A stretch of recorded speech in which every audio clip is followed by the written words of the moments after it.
Permission দিয়েছেন আমাকে arrest করার and try me under ICT। কিচ্ছুই আমি জানতাম না। সুতরাং এটা আল্লাহ তাআলার বিরাট মেহেরবানি যে I could live in time. 5 বছর আমাকে পুলিশ অত্যন্ত জ্বালাতন করেছে, বারে মিটিং হয়েছে, প্রতিবাদ করা হয়েছে, কিন্তু police never visited my residence. কিন্তু on 18th or 19th of December 2013 police আমার বাসায় গিয়েছিল। সুতরাং এটা আল্লাহ তাআলার একটা সিদ্ধান্ত ছিল যে you take me out of the jurisdiction, এবং ফিরতে আমার 11 বছর লাগলো। 11 বছরে আমি ইংল্যান্ডে ছিলাম, সেখানে আমি প্র্যাকটিস করেছি। সামান্য একটি আপনাদের শেয়ার করব। আমরা যারা এই বারে প্র্যাকটিস করতাম এর আগে, সংবিধান নিয়ে যারা আমরা সাবমিশন রাখতাম, we used to make very forceful submission against the government, এরশাদের আমলে, এর পরের আমলে, কিন্তু কোনো কিছু আমাদেরকে ফেস করতে হতো না। কিন্তু এই সরকারের আমলে কোনো কিছুই বলার ক্ষমতা আমাদের ছিল না। এই জন্য ইংল্যান্ডের, in the bar of England and Wales, I got immense satisfaction যখন আমি এই গভর্নমেন্টের বিরুদ্ধে কথা বলেছি। কি কথা বলেছি? আমার মোস্ট কেসেস ছিল political asylum from the two main political parties, একটা হচ্ছে বিএনপি আর একটা হচ্ছে জামাত। And I used to equate rape with Gestapo. Gestapo আপনারা জানেন, এবং যখন আমি গেস্টাপোর সাথে রেপকে ইকুয়েট করতাম, হিটলারের বাহিনী, তখন my spirit used to go high. I used to think that I am fighting a proxy war against a despotic ruler, according to one source, which has never come to this land in the 3000 year of our history. এই সান্ত্বনা আমি সেখানে পেয়েছি। একটা কথা আপনাদের সাথে আমি শেয়ার করতে চাচ্ছিলাম। 2 নম্বরটা হচ্ছে এই যে আমাদের দুরবস্থার অনেক কারণ ছিল। একটা জিনিস যদি আমরা রক্ষা করতে পারতাম, জুডিশিয়ারি, তাহলে if the judiciary were independent, অনেক লিডারকেই দেশ ছাড়া হতো না, ছাড়তে হতো না, অনেকেই জেলে যেতে হতো না। I was lucky যে in March 2009 the then government implicated me in the killing of 57 army officers. তখনও জুডিশিয়ারি পুরোপুরি পরাধীন হয়ে যায়নি। আমি বেল পেলাম, আমাকে ডিবিতে নিয়ে গেল, সেখানে বলল যে আমার পাসপোর্টকে ইম্পাউন্ড করতে পারবে না। সুতরাং এই জাতির দুর্ভাগ্য যে 1935 থেকে, after the passing of the Government of India Act 1935 by British government, আমরা almost or in all sense আমাদের জুডিশিয়ারি ইন্ডিপেন্ডেন্ট ছিল, প্রেস স্বাধীন ছিল, মানুষের স্বাধীনতা ছিল, কিন্তু এই স্বাধীনতাকে এই গভর্নমেন্ট হরণ করেছে, পাস্ট গভর্নমেন্ট।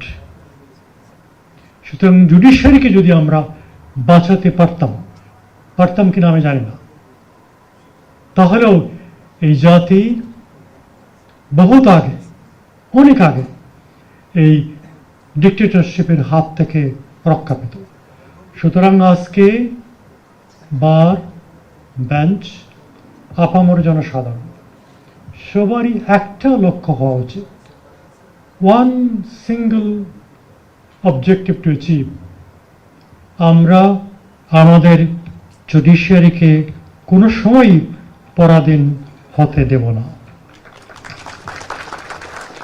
এর সাথে সাথে আমরা একটা ইন্ডিপেন্ডেন্ট বার গড়ে তুলব। দেখেন, এই সাবকন্টিনেন্টের ইতিহাস ছিল, যারাই এখানে নেতৃত্ব দিয়েছেন during British Raj, both Congress and Muslim League, সবাই, most of them were class 1 lawyers. একে ফজলুল হক, হুসেন শহীদ সোহরাওয়ার্দী। সোহরাওয়ার্দী সাহেব পাকিস্তানের প্রাইম মিনিস্টার ছিলেন। সোহরাওয়ার্দী সাহেবের কথা বলতে আজকে দুঃখ হয় যে যে পলিটিক্যাল পার্টিকে তিনি নার্চিং করলেন, this political party has thrown him into the dustbin. নতুন প্রজন্ম জানে না হুসেন শহীদ সোহরাওয়ার্দীকে। কিন্তু আপনি যদি আবুল মনসুর আহমদের আমার দেখা 50 বছরের রাজনীতি পড়েন, তাহলে দেখবেন যে কত উঁচু মানের নেতা তিনি ছিলেন। ইভেন শেখ মুজিবুর রহমান সাহেবের যে বই অসমাপ্ত আত্মজীবনী, they have given their undivided, unquestioned loyalty to Hussain Shaheed Suhrawardy. এইরকম লোক এখানে ছিলেন। দেখেন, lawyers rule the world। British পার্লামেন্টের সদস্য সংখ্যা হচ্ছে 660। এর মধ্যে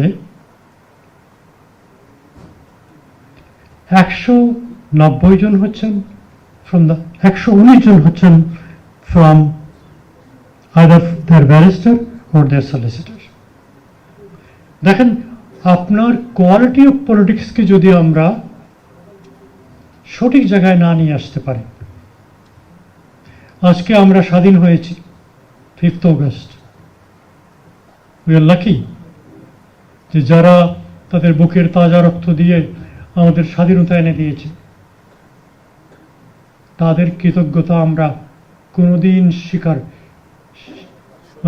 শেষ করতে পারবো না স্বীকৃতি দিয়ে। হিটলারকে সরাতে আমার ক্লায়েন্টরা লন্ডনে বলতো লেডি হিটলার।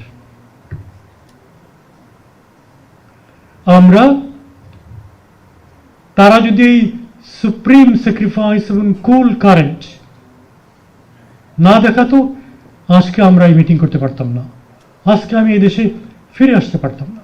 তো আমি যে কথা বলছিলাম, একটা মহাযুদ্ধের প্রয়োজন হয়েছিল হিটলারকে সরাতে। And I have no hesitation in saying this government has some intellectual footing, even intellectual footing.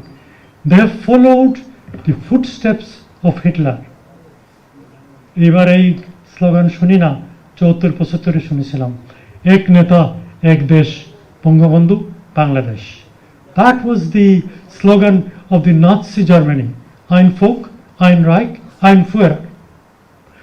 এইরকম একটা জগদ্দল পাথরকে সরানো চারটিখানি কথা নয়, নিশ্চয়ই আল্লাহ রাব্বুল আলামিনের সহযোগিতা আমাদের ছিল। এখন আমাদেরকে নতুন বাংলাদেশ গঠন করতে হবে, এবং সেই নতুন বাংলাদেশ গঠনে Supreme Court bar can play a very historic role. Bar should be independent from all sides. Abu Hossain Sarkar সাহেব মুখ্যমন্ত্রী ছিলেন, he was from the bar. Suhrawardy সাহেবের কথা আগে বলেছি। সুতরাং আমরা যদি সত্যিকার অর্থে বাংলাদেশকে তার নিজের জায়গায় নিয়ে যেতে চাই, তাহলে সব ধরনের ইনফ্লুয়েন্স থেকে বারকে মুক্ত করতে হবে। We want an independent bar. We want an independent judiciary. We want a competent bar. We want a competent judiciary. We want a bar which has honesty, integrity and dignity. এইগুলো যদি আমরা নিশ্চয়তা প্রদান করতে পারি, তাহলে সত্যিকার অর্থে